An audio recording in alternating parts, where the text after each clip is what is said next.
Hello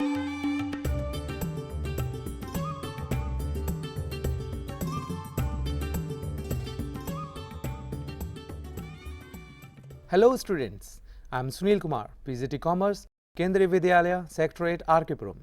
Let me welcome you to our another episode of Business Studies Class 12. Students, in our previous episode, we have discussed about the functional organizational structure. The organizational structure which is suitable for the smaller and medium type of business organizations and which is decided and grouped on the basis of functions to be performed in the organization. In our today's episode, we will discuss about the divisional organizational structure. The organizational structure which is more suitable for the large business organizations. The business organizations which deal in more than one product, say the cosmetics, textiles and toys. If the business is dealing in more than one product, then divisional organizational structure is preferred. Now, let me start with our divisional organizational structure. What is the meaning of divisional organizational structure? The divisional organizational structure is that structure in which all the activities are grouped and put in a particular division and not into a particular department, since there are so many divisions working under a single business organization. And each division is having its own functional organizational structure. Each division is having their finance department, marketing department, production department, personnel department, and research and development department. So we will find the functional department within the divisional organizational structure. So if we compare the functional organizational structure with the divisional organizational structure, easily we can take it out that the functional is meant for a single product, but the divisional is meant for many products. In functional, the things are categorized on the basis of functions performed in the organization, whereas in divisional organizational structure, the things are based on the various type of products manufactured by the business organization. So the scope of divisional organizational structure is greater, or you can say more than the functional organizational structure. Now let we have the advantages of divisional organizational structure. The first advantage of divisional organizational structure is product specialization. In divisional structure, each division is given a particular product to manufacture, and all the activities relating to the manufacturing of products are given to that division only. It helps in getting the specialization in manufacturing of the same product. The second advantage of divisional structure is fast decision making. In each division, the divisional head will ensure that all the decisions will be taken very quickly, since the division is working totally different unit. It means they are getting the authorization from the organization side that they are not going to ask anyone about the decisions taken by the divisional heads in their own divisions. The third advantage of divisional structure is greater accountability. Each division is independent. It means the division is working in its own way. Decisions taken within the division will be helping the organization in getting its objectives. But sometimes the division takes wrong decisions, and in this way the division will be making losses in the organization. It helps the organization in fixing the responsibility of that division, that because of the division the overall objectives of the organizations could not be achieved. So organization will be making sufficient changes in that division only. So students, in divisional structure, greater accountability is there for the divisional heads. They are completely responsible for incurring losses or making profits for the overall organization. Our next advantage of divisional structure is expansion and growth. This is the best feature and advantage available in divisional structure. If in functional structure any modification is done, the entire activities of the organization are disturbed. But in divisional structure, if you are going to start another division, the existing divisions will not get disturbed. Take an example. If the divisions working under the organization are the cosmetic, medicine and toy manufacturing, and if they would like to start automobiles division to that organization, they can easily start that division, since it won't hamper the existence and the working style of other divisions which are already existing. Now students, let me discuss disadvantages of divisional structure. You may think, if there are so many advantages in divisional structure, is there any drawback of that? Certainly, there are drawbacks of the divisional structure as well. The very first drawback is conflicts. As we know, in divisional structure, so many divisions are working in the organization. Each division is getting autonomy to take all the decisions, and they are not going to ask anyone whatever they are doing in their divisions. As a result, when organization is giving funds to the various divisions, then there may conflict arise between the divisions in getting the finance from the organization side. They may blame the overall management that they are giving less funds for their own division, and because of which the performance of individual division is suffering. The second disadvantage is ignoring organizational interest. Each divisional head will be taking care of his own division, because the performance of each division will be compared with the divisions which are working in the organizations. Each division will try to put best of their knowledge and ability and will try to produce more and more amount of profits. They will be thinking of their own division only, and they will not be thinking organizational goals, which creates another hurdle in the achievement of organizational objectives. The third disadvantage of divisional structure is costly. In order to expand the business or to carry out the activities in divisional structure, always the involvement of cost is there, because there is overlapping as far as resources are concerned. Each division will be requiring different type of materials, and each type of material will be used in those departments only, which may increase the cost of the divisional organizational structure. Students, now we have discussed about the divisional organizational structure, its merits and demerits. Now you may be thinking, what are the types of organization we are having? We are having two types of organization. First, the formal organization, and second, informal organization. First, the formal organization. The organization which is deliberately established. This organization is helping the business in the attainment of organizational objectives as systematic working takes place in that organization.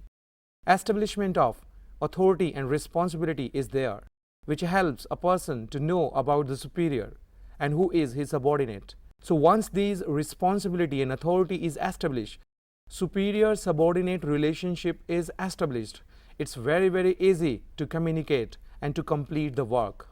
In formal organization, all the orders are coming in a proper way. So here the scalar chain principle of management is followed. Let me give you an example to just clear this particular point. In Kendriya Vidyalaya Sangathan, at the top we are having the commissioner. If the commissioner has to send in some information to the school, won't be sending the information directly to that particular school. He will be asking the additional commissioner, and then additional commissioner will be asking the deputy commissioner. The deputy commissioner will be asking the assistant commissioner, then the principal, and then the information will be reaching to the school. So here in formal organizational structure, we find that everything, every post is fixed. The flow of information is in a proper way. The task is completed or not, that accountability always goes from bottom to top, again in a sequential way. Students, moreover, in this organizational type, we are having the unity of command.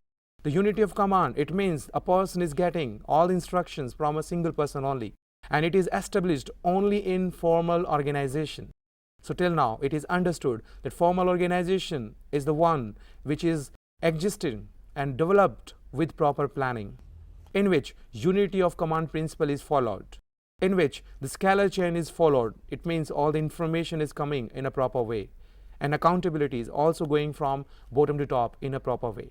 Now students, after understanding the meaning of formal organization, now let we have advantages which are available in formal organization. The first advantage is fixation of responsibilities. As I mentioned earlier, organizational hierarchy is established in formal organization. All the posts are decided. Superior subordinate relationship is existing, and orders are coming always in written form.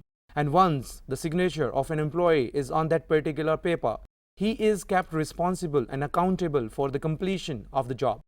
So here, the fixation of the responsibilities are very easy in formal organization, and no person can just get away from his responsibilities for not completing the task. and he will be given the punishment if there is a provision of the punishment if the person who is given order in writing and not carrying out the orders properly. The second advantage of formal organization is unity of command. I mentioned in the feature of formal organization that each person will be getting order from a single boss only. It helps in removing all the confusion in the minds of the people that to whom they have to report and from whom they have to take the orders and instructions. So here it is very easy to know about one's responsibilities and accountability. The next advantage of formal organization is effective accomplishment of goals.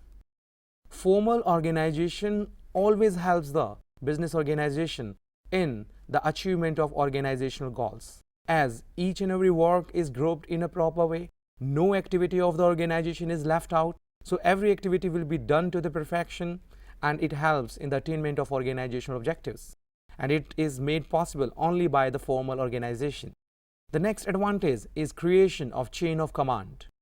Creation of chain of command, it means there is one post, then the next, and then the next, and in this way superior subordinate relationship is there. It creates a chain of command. No information will flow immediately from one person to another person. No information will flow from one person to another person by breaking the chain of command. Students, in case of emergency, this chain of command can be broken, which is known as gangplank. But in formal organization, these happens only in exceptional circumstances. Now, the next advantage of formal organization is more emphasis on work. The formal organization is only focusing on getting the work from the employees, and their social requirements, their psychological satisfaction is ignored. But still, since it is focusing only on the work in the organization, which brings more profits to the organization, so we can say yes, the formal organization is the one which is required, which must be there in a business. Otherwise, it is almost impossible for the business to operate its activities in normal way and achieve its organizational objectives. Students, now after understanding the advantages of formal organization, let we have disadvantages of formal organization. The very first disadvantage is procedural delays. As we have discussed, there are a hierarchy in an organization of the posts. So once the one information has to come from bottom to top or from top to bottom, it takes a lot of time, because when it reaches to a particular person, the person may be absent on that particular day. As a result, the file and the information will remain in that office only, and it takes a lot of time to reach it to the destination. So in this way, procedural delays takes place in formal organization, which is a very big demerit of formal organization. The second demerit is ignores social need of employees. Yes, the formal organization only concentrates on taking the work from the people. They are not taking care of their psychological satisfaction, because they are the human beings, they are the social animal. If they are working in a particular organization, the recognition must be there, but that type of recognition is not made available in the formal organization. That is why it is having the second demerit of the formal organization. The last demerit of formal organization is emphasis on work only. The formal organization is only meant for taking the work from the employees. It is only meant for meeting organizational objectives, which brings monotony to the work of the people, since no entertainment is attached to that. So these are the demerits of formal organization. Now we have come to an end of this episode, and in this we have understood about the divisional organizational structure, its meaning, advantages, disadvantages, and formal organization, meaning, advantages and disadvantages. And in our next episode, students will discuss about informal organization, its meaning, advantages and disadvantages, so that you can compare the formal organization with informal organization very easily. So that is end of it. Thank you.